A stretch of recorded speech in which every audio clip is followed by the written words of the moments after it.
April 7, 1945, East China Sea, no air cover. Dawn lifts like a lid off steel. Spray salts the bridge glass. Paint oil and hot electrics thicken the air as the flagship shoulders south. The chart shows only distance and duty, a narrow thread from Kyushu to a beach they will reach by speed or by sinking. Boilers beat in the deck like a second pulse. The helmsman holds 27 knots when the sea allows a fast walk for a mountain. The horizon is clean and empty and therefore lying. Somewhere beyond it, carriers breathe in reports and exhale squadrons.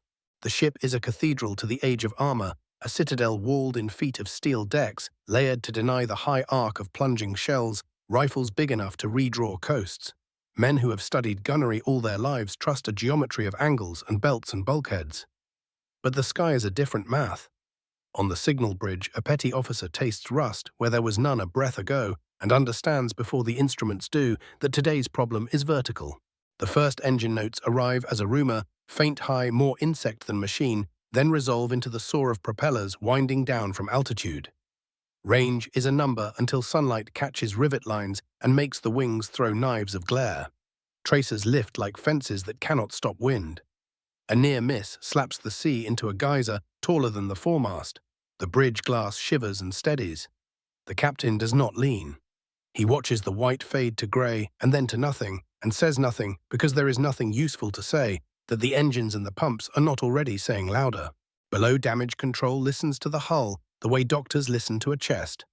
Valves answer hands. Bulkheads answer with groans you feel through boots more than hear. A pump proves itself faster than the holes for a while. Miracles run on fuel. Fuel runs on time. Time belongs to the side that flies. Then they realized the ship was not being engaged. It was being scheduled.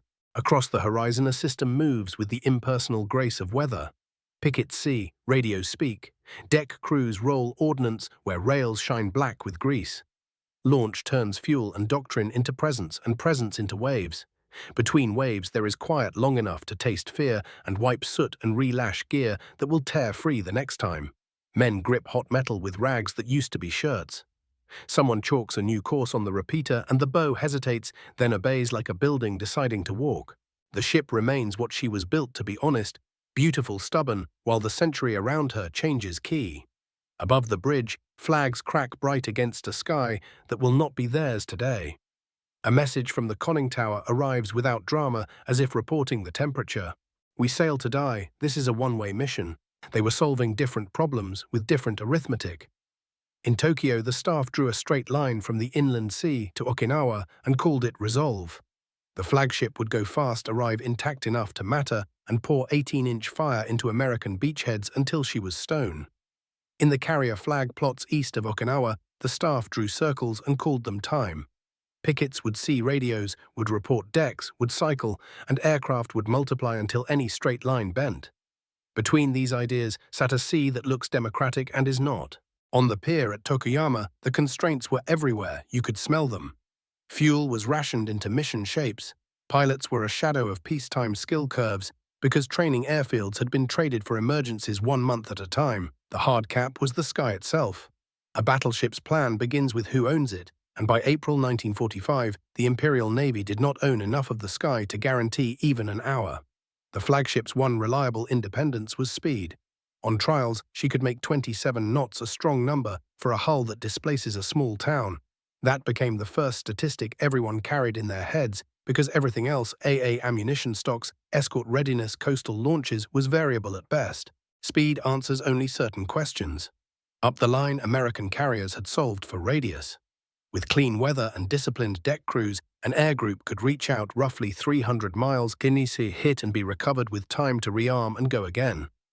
That 300-mile circle wasn't romance, it was a manufacturing number expressed as geography, the point where Avgas bomb hoists catapults and 1,000 hands became presence. Once the flagship crossed into those circles, she was no longer negotiating with a ship, she was negotiating with a schedule. The Japanese staff problem narrowed to 3 levers: stealth, until contact, sprint through the gap, and endurance under attack. Stealth asked for radio silence and a course line that threaded between submarine patrol areas. Sprint asked the engine rooms to make a city run like a courier. Endurance asked the ship to be what she had been designed to be: a fortress, able to lose pieces and remain a weapon. The gunners rehearsed arcs for dive and torpedo attacks. The damage control parties laid out hoses and wedges and practiced the choreography of keeping steel watertight with muscle and will. Pride properly understood is a promise to show up prepared. They were. At adversary eye level, the bridge felt narrower than it had in peacetime photographs. The captain's world was a ring of glass and the reports threaded through it. Bearings came first, then altitudes, then attack profiles you could almost hear before you saw. The helmsman's hands found their home on the wheel, as if the wheel were a living thing that needed comfort. The gunnery officer's mouth moved in numbers, elevations, fuses, bursts, because numbers made a safer country for fear. They checked the log again, 27 knots. They kept it there when the sea allowed, because numbers you can hold are a kind of faith. Across the horizon, the American problem had been turned inside out. The goal was not a duel. It was conservation of advantage. Radar pickets destroyers, thrown forward like bright beads on an invisible string, extended vision hours ahead of any eyeball. Combat information centers took those bearings and stitched them to tracks and tracks to launch windows. A carrier deck does not improvise, it performs. It takes a call, makes a plan in minutes, and turns fuel and ordnance into sorties with the same rhythm a good factory turns steel into shape. Helldivers with 2,000-pound bombs and Avengers with Mark 13 torpedoes, each torpedo carrying roughly 600 pounds of high explosive, were organized not as brave acts, but as reliable processes. The difference matters. Bravery can be defeated, a process persists. The flagship's designers had answered what they were asked. Armor belts measured in feet, decks layered for plunging fire. A torpedo defense system intended to absorb and localize floods, buying time with compartments and pumps. The main battery could throw a shell of more than 3,000 pounds so far that the curvature of the Earth became part of gunnery. None of this was naive. It was superb for the problem set of another year. The staff ashore had imagined a surface engagement even after Midway and the Solomon lessons. A last hurrah of line against line is an honest dream for men raised on the Treaty Navy's catechisms. But doctrine is a material you cannot weigh. On the day of sailing, it weighed the flagship down more than any armor. Without air cover, the AA suite plentiful, but centered on mounts whose sights and feeds had been outclassed, was a statement of defiance rather than a guarantee. Light batteries could punish a pilot's mistakes. They could not force them. Medium mounts stitched perfect patterns into places airplanes had already left. The heavy mounts tracked too slowly for the low approaches that would matter most. Then they realized that endurance under attack meant endurance under cadence, how many minutes the ship could withstand before the next wave, and whether pumps could outrun not just holes but schedules. In the American flag plot, the schedule looked like comfort: a first wave to find and fix, a second to strike the geometry the first revealed, a third to adjust and finish. All of it within the carrier's ability to recover, rearm, and turn again before fuel margins tightened. That was not cruelty. It was respect for the physics of ships and airplanes, and for the statistics that make outcomes unsurprising. If your circle is 300 miles and your opponent's speed is 27 knots, you can build a day out of that, and the day will usually look the same, no matter how brave the opponent is. Back in the plotting room below the flagship's bridge, the operators kept their pencils honest. Distance to objective shrank in even steps. Fuel was tracked not as gallons, but as what remained of the plan to arrive with power to anchor and fire. Damage control reports came up as if from a separate ship, a second vessel made of compartments and valves that sailed inside the first and could capsize long before the outer hull did. On that inner ship, the first crew to tire would not be gunners or signalmen. It would be men at pumps and patch kits, knees in cold water hands, numb from the metal's refusal to be persuaded by anything but leverage and time. Each side's stakes were absolute. For the Japanese, breaking into the anchorage and turning the largest naval rifles on the beachhead might buy a day, might buy a story, might buy a word called honor that keeps armies from dissolving when maps go bad. For the Americans, keeping the siege unbroken and the convoy routes unthreatened preserved a timetable measured in divisions ashore and airfields seized. One side looked for a single decisive gesture, the other preferred a series of correct procedures. The sea does not care. It obeys. The flagship set her course, and the escorts laced themselves around it like bright handwriting. The carriers held their circles, waited for picket calls, and peopled the sky with machines whose endurance is measured in hours that become history when multiplied by hundreds. The first stat was still the captain's favorite 27 knots, and it stayed on the log like a dare to arithmetic. The arithmetic answered in kind. Steel solves problems if you ask it questions from the right direction. The flagship's answers were layered into her hull like geology, a belt so wide a man could lie across it and not touch both edges. Deep tanks along the sides meant to drink the violence of a torpedo and keep it local decks, stacked to break the arc of plunging fire into tired fragments before they met anything vital. Her great rifles did their work with equations that loved distance, time of flight, drift, parabolic mercy, hurling a projectile heavier than a small car so far the planet itself had to be accounted for. Against another ship, the math would flatter her. Against a system, the axes shift. The physics of air against surface begins with altitude as leverage. A dive bomber does not debate the belt, it aims for the roof. Armor plate laid to shrug a shell, arriving on a shallow path, becomes less certain when energy falls from above and the strike is aimed at the spaces where machinery and men make a ship live. Even when the deck is hardened, the blast finds vents, seems the soft logic of routing where cables and ducts must pass. A torpedo, by contrast, courts the side with a different kind of truth, trying to turn buoyancy into treason. The flagship's torpedo protection was a thoughtful labyrinth crush. Here flood there, let the shock spend itself in dead spaces, while pumps buy minutes, but labyrinths are made of finite corridors. A series of hits is less a line than a widening. Then they realized that the weapon was not the bomb or the torpedo, it was the interval between them. Intervals are logistics wearing a watch. On the American side, the carrier deck is a machine that converts time into weight delivered at range. It begins in rooms with chalk and grease pencil, where a combat information center takes bearing lines from picket destroyers and marries them to speed, altitude, and fuel. From those marriages, a launch time falls out of the arithmetic, cleanly no passion, just schedule. Below the island, elevators know their choreography. Ordnance crews roll bombs and torpedoes along tracks where black grease gleams like a signature. Armorers set fuses by checklists. Each piece is ordinary, together they are climate. A circle of roughly 300 miles defines the climate's reach, the space inside which a straight line drawn by any surface ship becomes a line written on someone else's calendar. Cycle time is the hidden governor. Inside the cycle lives a promise: recover, refuel, rearm, relaunch. The Helldiver's bomb and the Avenger's torpedo are just payloads a process throws. The process itself is the weapon. On approach, attack profiles resolve into decisions the flagship's crew can see with their bodies. Wings folding back into dive at steep angles that turn altitude into speed and speed into penetration. Torpedo planes flattening low using the horizon's glare to steal seconds from gunners who already have too many targets for one pair of hands.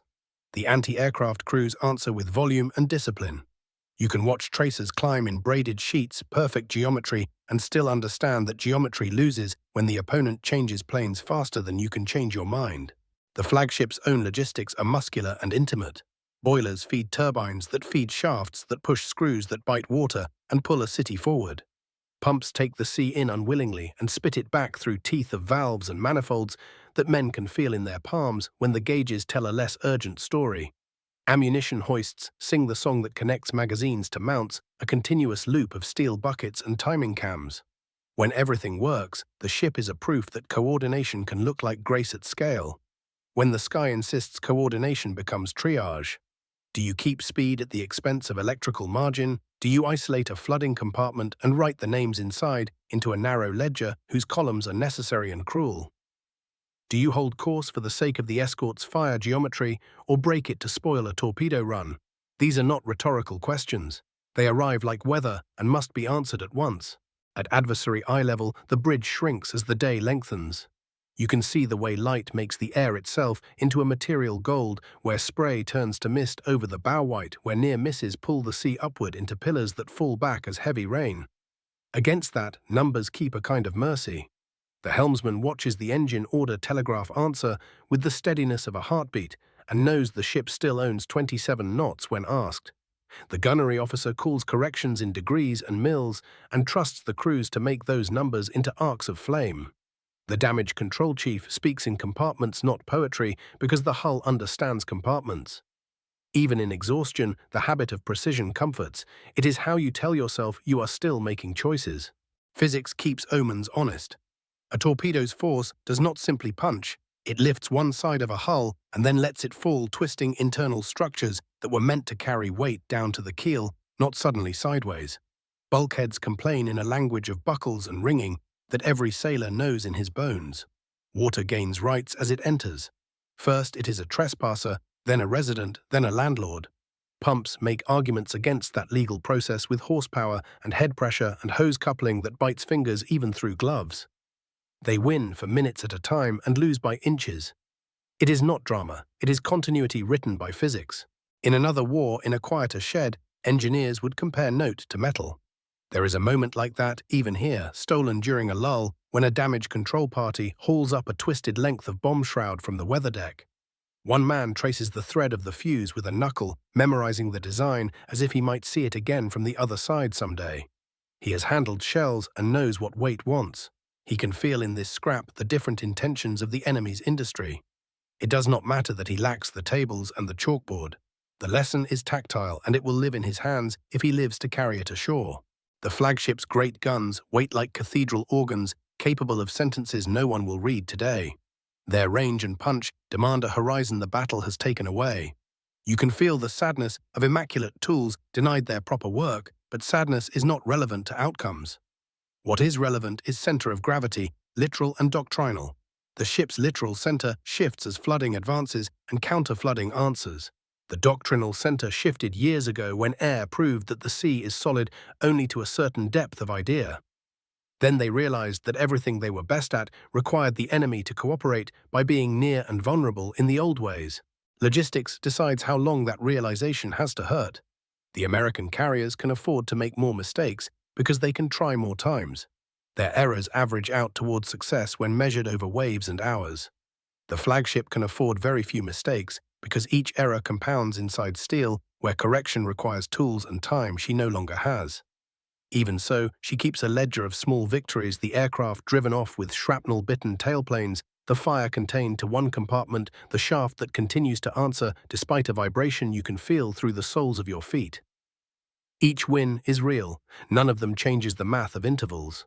By late afternoon, the edge is no longer mysterious. It is the smoothness with which one side turns, reports into sorties, and sorties into strikes, and strikes into new reports, while the other turns muscle and courage into minutes purchased with heat and noise and water pumped where it ought not to be. The flagship is brave in a way the century admires but cannot protect. The system is efficient in a way the century rewards. Between them stands the sea pretending to be neutral and failing because neutrality at this scale looks exactly like gravity, invisible, universal, and obeyed whether you love it or not. They met the system in pieces first, as all men do when a larger machine decides to introduce itself by degrees. A picket destroyer somewhere to the southeast spoke a language the flagship could not hear, and that language turned into contrails too thin to notice until the sun found them and wrote them as faint white grammar in the blue.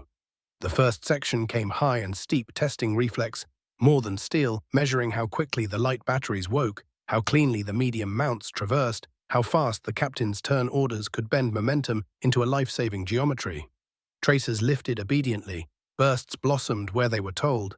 The attack slid between them close enough that bomb shadows flashed across deck paint like fast clouds, then were gone. The ship had passed an exam whose subject she did not yet know. Against the escorts, the next wave cared less for ceremony. The screen is a promise and a declaration both. It says we will find you first and we will suffer for you if needed. Out on the ring, a destroyer heeled under the weight of its own hard turn, AA stitching white commas across the sky, and then a plume rose that everyone aboard the flagship recognized without being told. The plume is not sadness. It is a metric. It means the circle can be punched through if struck at the right seam. It also means the circle is doing its job. Men on the flagship's bridge watched the escort smoke smear downwind and learned something practical. Even success against the ring costs time. And time is the one commodity the flagship still owns in whole minutes. Inside that first hour, they tried tactics the doctrine had suggested, back when case studies still had room for faith. Rudder hard over at the last second to spoil torpedo tracks. Guns to the beam to put volume where the eye wants to flinch. Hold speed even when the ship's body asks to ease because power keeps steerage and steerage keeps choice. The crew proved they could make a city behave like a cutter when asked. Spray climbed in arcs higher than a man. Water found new ways to surprise compartments that had thought themselves invulnerable to mere wetness. In the plotting spaces, grease pencil wrote fresh triangles as if geometry itself could get ahead of the next angle of attack. They shot one down, the whole ship feels it when metal stops being in tension and becomes weather parts tumbling end over end across a patch of sky that will be empty again in seconds. No one cheered. The AA officer simply recalculated ammunition burn and asked for barrels he knew were already being carried up the ladders by men who had run those ladders twice since breakfast. Discipline has a sound when it works. You can hear it in the orderly abuse of equipment that was built to be used just short of failure and is being pushed to exactly that line every minute. The interim admission arrived not from a staff officer's mouth, but from his hands. On the signal bridge, the petty officer, who had earlier tasted rust, wiped his palms on his trousers and did not notice that the cloth left a darker mark this time. Somewhere below, the port torpedo blisters had started their private argument with buoyancy and pride. Pumps answered strongly, and then with the slightest hesitation, a trained ear would catch. The chief engineer felt that hesitation like a missed heartbeat. He did not run. He changed valves and watched head pressure and accepted in the way a surgeon accepts that the next hour would be a negotiation conducted in narrow passages between hot machinery with men who trust his voice because it has never lied to them. Between attacks, time did what time always does with men. It made them curious. A fragment of metal recovered on the weather deck told a story with its edges. The bright cut threads on a fuse element, the way the shroud had sheared the proportion of steel to lighter alloy. One sailor with grease along his forearms traced the arc of a wooden nose ring still tacked to a torpedo fin fragment and filed the shape into his head as if it were a math problem he might be given again. Captured kit examination has many forms. Sometimes it happens at benches with calipers and notebooks. Sometimes it happens with a boot toe, nudging a scorched piece of somebody else's idea and a mind that will not stop asking how. The second hour arrived with lower sounds. Torpedo planes flattened themselves along the sea's skin and came in using glare like a cloak. The flagship's turns were crisp, but the world is wide and tracks write their own confidence on water. One detonated close enough to lift plates and make a new set of noises sing through the hull, thin high notes that only show up when something large has been persuaded to move in a way it was not designed to. Doors slammed into their dogs, dogs slammed into faith, faith slammed into the map of compartments damage control keeps in his head like a saint keeps prayers. The ship lived inside her design exactly as advertised. The design in turn lived inside a day whose rhythm had been chosen by someone else. Against the cruiser in company, the air found a different music. Smaller targets are meaner to hit and faster to drown if struck wrong. The escort's wake knotted and unnoted as she tried to make herself a bad problem. She bought minutes for the flagship and paid in geometry, taking a hit that left her with the unmistakable slouch of a ship deciding whether to continue as itself or become an object. Men on the flagship watched that decision from a distance, polite enough to feel like guilt. They did not avert their gaze. To look away would be a failure of craft. Craft requires you to witness the costs of your own safety. By the third wave, the air attacks behaved less like visits and more like a schedule kept by stern clerks. Dive profiles stacked neatly, the torpedo runs arrived at intervals that would have pleased a metronome. The lull between them was just long enough for the crew to clean breath and for the pumps to demonstrate their temporary superiority over the very idea of the sea. Then they realized that even their best minute, the one where every gun spoke on time and every valve answered like a choir, only bought another minute against a ledger that had already predicted the hour. Somewhere astern, an Avenger went into the sea in a manner that leaves large pieces floating.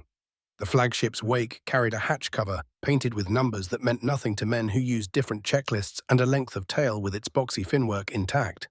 A bosun's mate leaned over the rail as far as caution allowed and weighed the idea of sending a line, then chose the ship over curiosity and let the foreign debris slide by. He stored the outline of the thing in his head anyway and would without meaning to sketch it with a cigarette on a mess table later for men who had not seen it themselves. That sketch would be as precise as any bench note because hands remember what eyes cannot keep. The interim admission sharpened. Gunnery volume kept aircraft honest but did not keep them out. Damage control heroics preserved names in compartments that would otherwise have become water, but could not dry decks that had bent enough to argue with doors that used to fit. The bridge's confidence in 27 knots persisted because speed is a comfort you can feel, but the helmsman knew in the wheel's play that the hull was answering with a different accent, now one that betrayed a stiffness where elasticity used to live. The captain did not have to say it aloud. For every man within 50 feet to hear it in his posture, cadence was winning. As the sun slid toward angles painters love and sailors distrust the machine on the horizon, showed no sign of sentiment.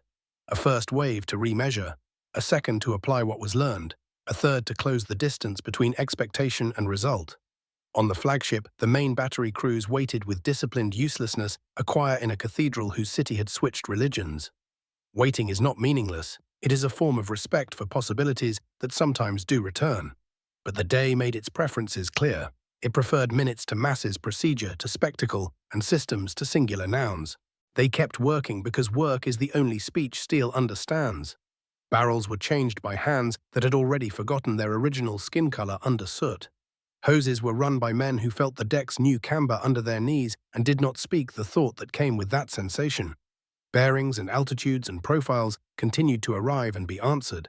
And in the quiet that lands for a second after each wave, when only the gulls and the wind own the air, the ship held herself together by habit and promise, while everyone aboard understood what the next hour intended to say more loudly. Reliability is not a feeling. It is a sequence that keeps its promises under heat. The carrier's promise begins with a picket that never blinks. A destroyer out on the dark rim hears an echo, sees a smear of light, tastes a bearing in the earphones. That single fact travels by radio like a steel cable paying out into the morning. No speeches go with it. A voice says the few words that matter, and in the flag plot far astern, a hand draws a line that turns into a time. Time is a deck crew rolling ordnance along rails black with grease that never flakes, because some petty officer taught habit like law. Time is an elevator that has failed enough in exercises to be humble now that it matters, and therefore does not fail today. Time is maintenance men who sleep in fragments and wake full because cycles are the church they serve. Training is the difference between motion and rhythm. On the flight deck, rhythm keeps skin and aluminum inside the same future. A plane captain's gloved finger runs a checklist by touch, not because paper is beneath him, but because wind and resin and sweat do not welcome paper. An ordnance man calls his fuses back to the handler, not as a question, but as a liturgy. He wants to be corrected if the words are wrong, and he wants to be told he is right, because right is the only safe direction metal can move. The pilots do not fly by mood. They fly by card and signal, and habit thickened over 1,000 small drills, none of which made a story worth writing, and all of which together keep men from becoming stories. Radios made the sky conversational. A picket's report becomes a bearing in one voice. That voice becomes a course line in another. The course line becomes a vector read aloud into a cockpit, where hands know how to translate angles into intention. In the flagship's bridge, the air sounds like weather. In the American Combat Information Center, it sounds like updates. A vector is a promise that a pilot will not waste fuel finding the fight. A correction is a promise that he will not miss what he came for once he is there. Brevity is not poetry, it is mercy. It keeps pilots unseduced by the idea of talking themselves into heroism and instead allows them to talk themselves into arrival. Fuel turns procedure into reach. An oiler that met the task force 2 days ago is still present in the throats of engines and the weight of wings. A logistics officer, whose name no one in the cockpit knows, is nevertheless a minor deity. Avgas does not care what banner flies over it. It explodes or burns with equal enthusiasm for any flag. Doctrine is what chooses how much of it turns into miles, how much into speed, and how much into loiter time above a target that refuses to finish dying when asked. The carrier's doctrine is simple because simple resists friction. Launch a first wave to make the world honest, a second to act on that honesty, a third to correct for the lies the world told while the first two were working. If fuel argues, they listen. If weather argues harder, they lower their voice and continue anyway, because the schedule is not a dare, it is a habit. From adversary eye level, the effect looks like inevitability. The bridge watches aircraft arrive as if the sky were a factory line and the sea an assembly table. Between waves, the crew breathes in to match the ship's breath and promises themselves that the next minute can be won, with care the last minute lacked. They become better. They tighten their arcs. They find a turn that spoils a track by a hair too thick to measure. They learn the sound that means a bomb's nose has broken where it wanted not to and will therefore spend its anger in the wrong room. Improvement under fire is proof of character. It is also proof of the trap because each lesson learned applies to a moment that has already been replaced by another, and learning cannot get ahead of a schedule designed to arrive before lessons mature. Reliability extends downward into the parts of war that look like boredom from a distance. Someone has cleaned the lanyard on a fuel shut-off valve until it slides like thought. Someone else has decided that a certain cotter pin fails at inopportune moments and so replaced it fleet-wide with a cousin pin that does not. None of these decisions know that they are fighting a battleship. They think they are minding a tool. Doctrine is communal foresight about tools. It assumes that nothing will be perfect, so everything must be compatible with imperfection. A missed launch is met by a spare in a different spot in the sequence. A fouled plug is met by a ground crew that carries a small, ugly pride in how fast they can defoul it. An aircraft with a maddening cough at a certain throttle setting is met by a line chief who knows which carburetor's mood swings are cured by which wrench spoken to in which tone. When radios talk this clean and maintenance works this quietly, range grows teeth. Strike radius is no longer a chalk circle on the map. It is a lived circumference that pilots trust because they have flown to its edge and home too many times to doubt it. That faith permits them to spend aggression precisely. They do not swoop for a photograph. They commit to a pattern because the pattern collectively acts smarter than any one man's cleverness under stress. Dive angles are not expressions of courage. They are settings that keep bombs where they pay for themselves. Torpedo runs are not daredevilry. They are low, long thoughts that end in water stitched by prop wash and opened by a small, disciplined violence. Then they realized that even the aircraft were not opponents so much as arguments delivered to the right address at the right hour. Against this, the flagship's strengths perform nobly and insufficiently. Her AA guns are numerous and fed by crews who have learned the new geometry until their muscles recite it before their minds approve. The sights correct, the bursts tighten. The barrels are swapped the instant a throat sings the wrong note. Reliability lives here too. When the captain asks for a turn, the helmsman does not answer with a suggestion, but with a movement the hull respects. Damage control stands on a gospel that no storm has ever fully erased. Isolate, reinforce, dewater, cool, check again. The pumps obey until they do not, and even then men find ways to keep them honest by tricks learned at 3 in the morning, next to machines that know the smell of fear and refuse to inhale it. Pride in this sense is not decoration, it is lubrication. It reduces friction between order and obedience. But radios matter, and the flagship's radios today are mostly silences chosen for stealth or born of damage. The crew is brave and skilled, yet they are alone inside a volume of air someone else owns. Without a net of relays and pickets and airborne eyes that speak in facts, the ship must see for herself and answer for herself.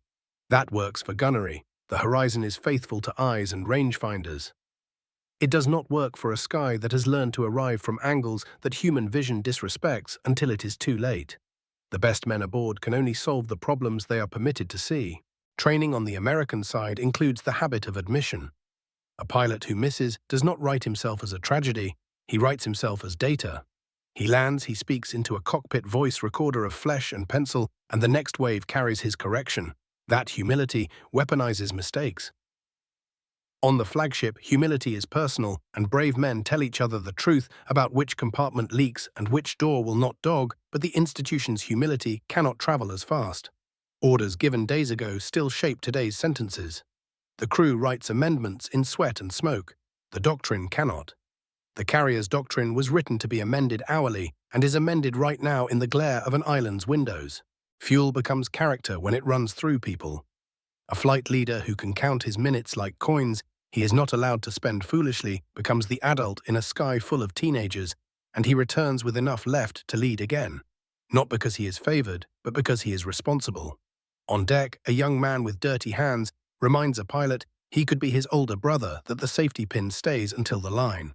The older brother thanks him not as courtesy, but because one thanks a man who keeps you alive, even if the thanks embarrasses you both. Down in the carrier's engine rooms, men who will never see a bomb fall pretend they can, and they feed shaft and generator with the solemnity of priests. Reliability spreads by imitation. Everyone looks at the man upstream from his task and copies his calm. Doctrine real, doctrine not slogans, refuses to be surprised by the ordinary. It assumes the weather will change. It assumes a bearing report will be late. It assumes a flight will get lost and another will find it by accident. It makes all of that survivable by distributing competence until the chain has no weakest link because the links overlap. The task force is a woven thing.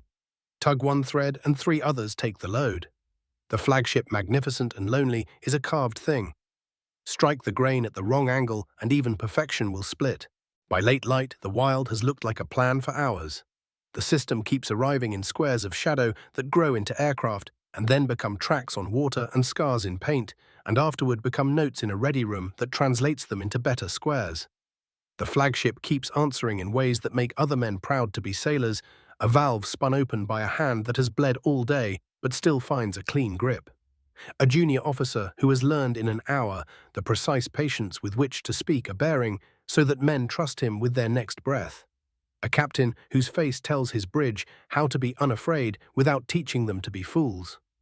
The ship is not failing. She is being outlived by a doctrine that treats success as a chore, repeated until history admits it is inevitable. Then they realized the word they had used for years, air superiority, was too gentle. This was not superiority, it was ownership. Ownership means you decide when the conversation starts and when it ends. The flagship's crew could write eloquent paragraphs into the middle of it, but they no longer owned punctuation. The carriers wrote the periods on a schedule only weather could edit, and even weather was learning the manners of men who had taught themselves to be boring at a scale large enough to change a war. The day tightens to a hinge. What it meant in the morning to be large and resolute becomes by mid-afternoon a list measured not in pride but in degrees. It begins almost politely, the way a strong man leans when a companion whispers in his ear at a party. 5 degrees to starboard. No one says the number aloud. Men speak it with eyes and stance.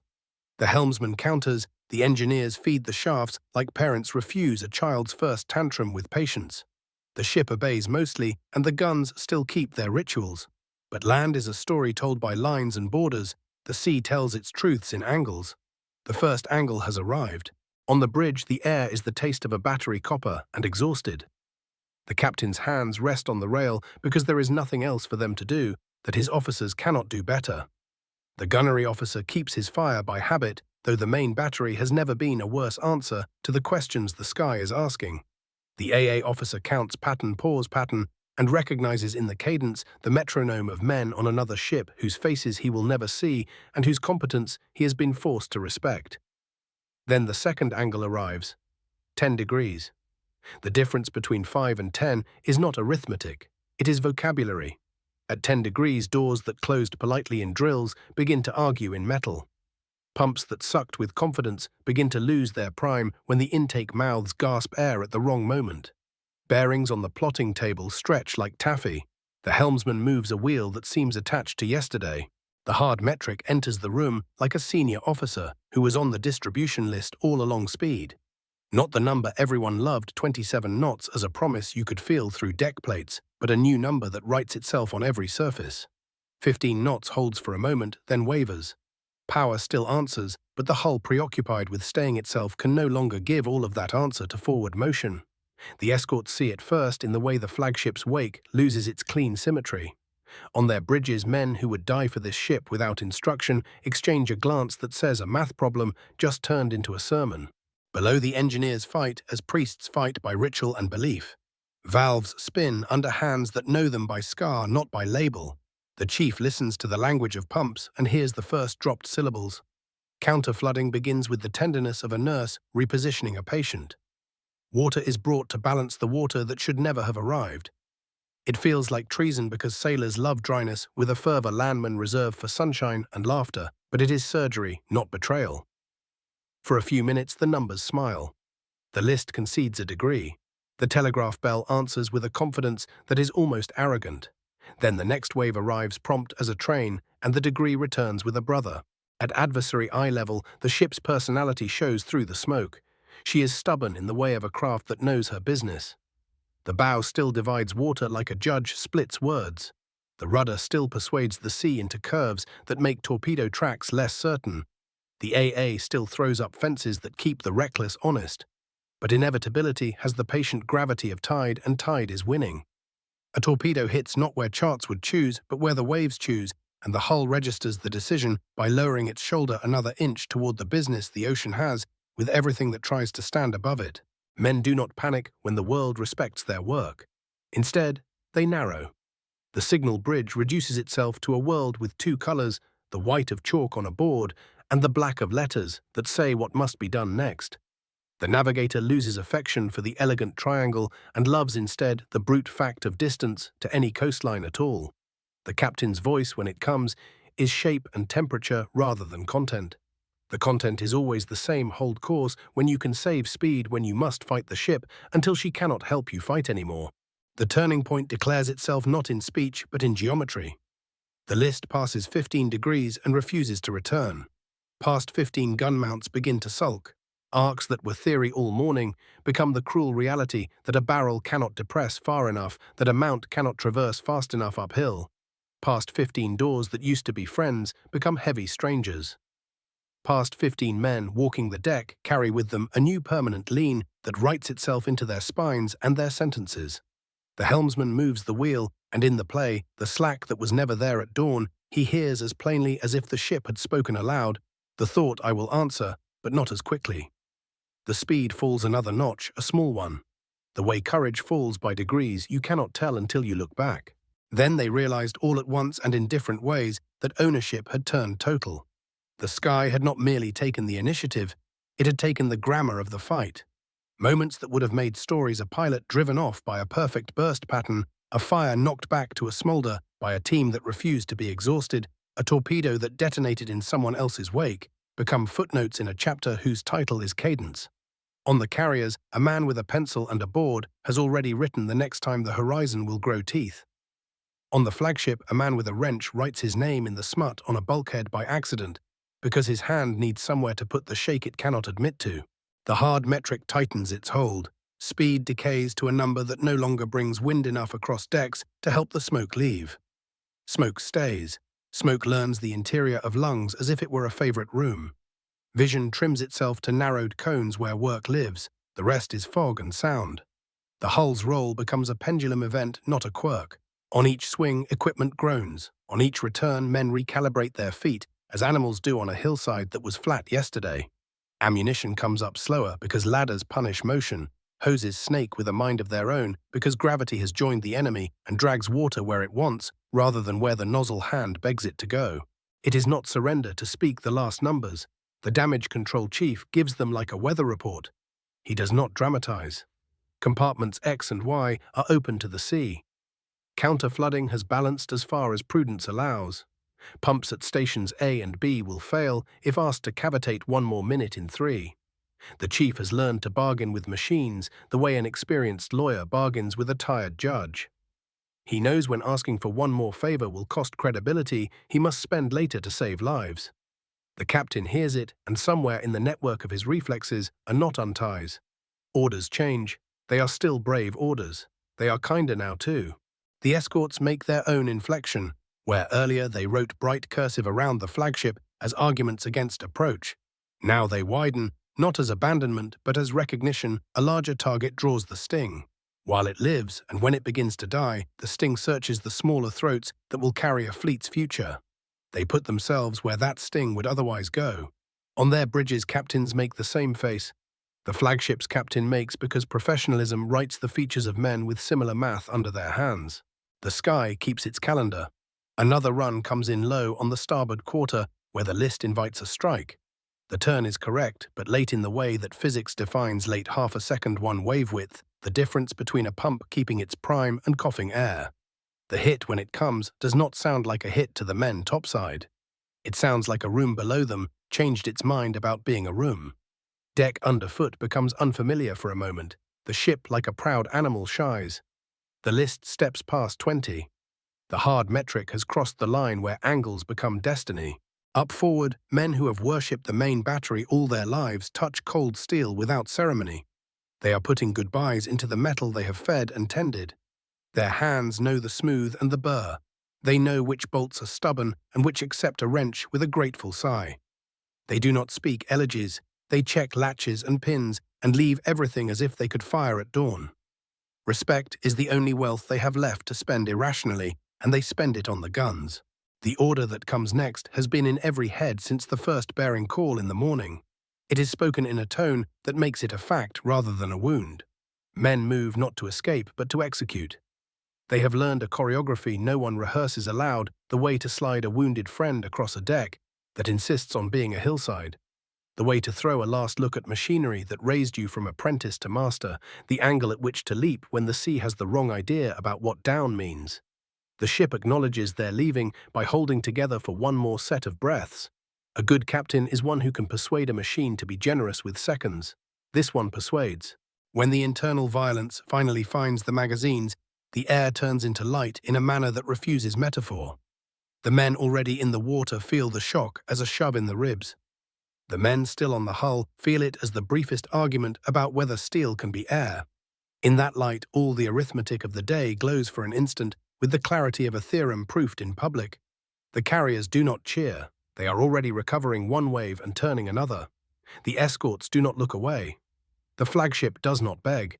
She unthreads herself from the surface with the dignity of a thing that understands its purpose was fulfilled in the attempt. The realization hardens into doctrine before the last bubbles finish. Speed without a sky is only a kind of waiting. Armor without a schedule is a beautiful superstition. A single noun, no matter how magnificent, cannot outlive a verb that says launch and relaunch until the clock runs out for someone else. The sea keeps the wreck, the sky keeps the lesson. And in the quiet after the noise, as wind learns the shape of a slick and gulls begin their indifferent circle, the hard metric remains etched into memory where it will be consulted by men who plan future wars. When speed fell below what cadence required, the ending was decided. The sea kept the evidence clean. In the weeks that followed, currents thinned the oil and the wind taught the wreck site to be ordinary water again. But the ledger did not close with the splash.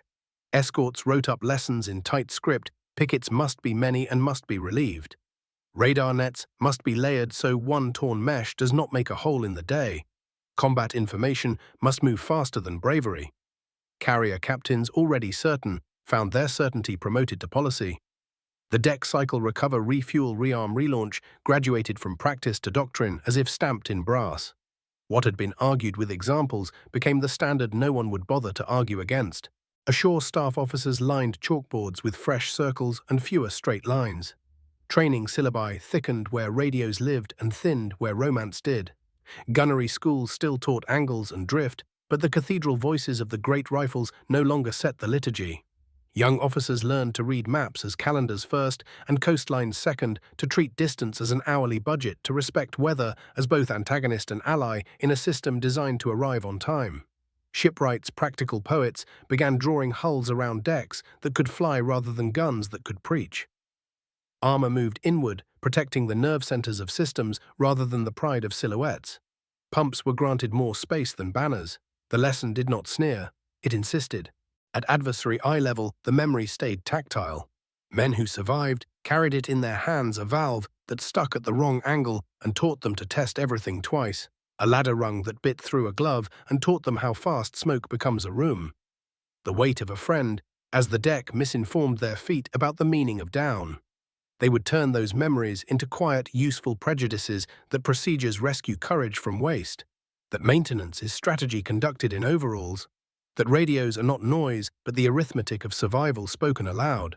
The operational consequences arrived quickly and then echoed for decades. The island they had been sent to unmake remained ringed by ships supported by a sky that refilled itself. The straight-line gambit dash arrived devastate lost prestige as a way of thinking, not because it lacked honor, but because it lacked multiplication. After the war, fleets that could afford to chose to own air rather than challenge it with thicker belts and larger barrels. Those that could not afford ownership learned to borrow it with alliances or to deny it with missiles. The vocabulary changed: jets instead of props, guided weapons instead of dumb courage, but the grammar the day had taught did not. Systems outran singular nouns. There were elegies, as there should be, for a ship that did exactly what she was built to do. Veterans spoke of steel that answered like a living thing, and of a captain who kept his voice at the exact temperature men require to remain themselves. Wreaths fell. Photographs were studied by men who would never again confuse spectacle with outcome. The sea declined comment. It always does. Late in memory, the scene returns at its simplest scale: April light over the East China Sea, a horizon that appears honest until it remembers its duty to hide. A bridge where paint oil and hot electrics thicken the air. The pride of a fleet leans into distance with a speed that once felt like a guarantee. Far-off decks breathe in bearings and exhale squadrons on schedule. The opening confession, flat and unadorned, folds back over the day, like a flag being properly handled, at last light saying exactly what it meant the first time and everything it means now we sail to die. This is a one-way mission.